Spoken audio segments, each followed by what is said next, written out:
හොඳ වැඩක් කරා. මේ අන්න කුණු දානවා. මම යනකොට මහ ගෑණි කුණු දානවා. කුණු බාස්කට් එක අතේ. මාව දැක්කම හංගගත්තා කුණු ඒලු. බොරුනේ කියන්නේ. මුන්ට වෙන තරම් ඇත්තම නැත්නම් තමයි කුණු ටික දාන්න අපි අවත්තර මස්සර වහන. අපිට මිනිස්සුත් ඉන්න පුළුවන් විතර කන්දස්සාරද. පුතුම ඊට පස්සේ මහේකට මං අද මහ ගෑණි කුණු දානවා. ඒකටත් හරියන්නේ පොඩි එකා මහ දවල් හයියෙන් සෙටප් එක දාන්න. අම්මගේම පුතාලිති. නෑ නෑ මම මේ බලන් ඉන්න මූ කුණු දානවද කියලා. නෑම කියනවනේ. මං කියනවා නතර පල්ල ගන්නවා මම. නෑ අපි මම කතා කරනවා. අද නම් මම කතා කරනවා. පොඩ්ඩක් ඉන්නකෝ මම දැන් මේ පාර සමිතියේදීත් ඕක ගැන කියන්නේ ඉන්නේ අපි.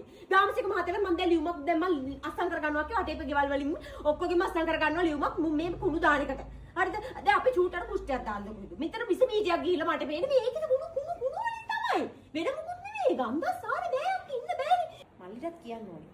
මල්ලි වැටි ගියාට පස්සේ ඒ ගෙදර වෙන දේවල් ඒ මල්ලි දන්නේ නෑනේ. කුමාරියකටත් කියන්න ඕනේ ඇත්තමයි. කුමාරියකලත් දන්නේ නැහැ හරියට උඩ තීටි කතා කරනවා අම්මෝ මෙතන ආවම. කියන්න ඕනේ උන් කරන දේවල් අපිට. ඔබ චූ දානවා නම් ඒ පැත්තට ගිහින් දාපන්. උන් කුණු දානවා. මధుරි නෙමෙයි. මෙතන මේකි මේ වැඳිලි. හැතිරි. අනුගේ වතුරට කුණු දානවා. සුබාලු තවරුද්දක් වේව මధుරි නම් ගියේ.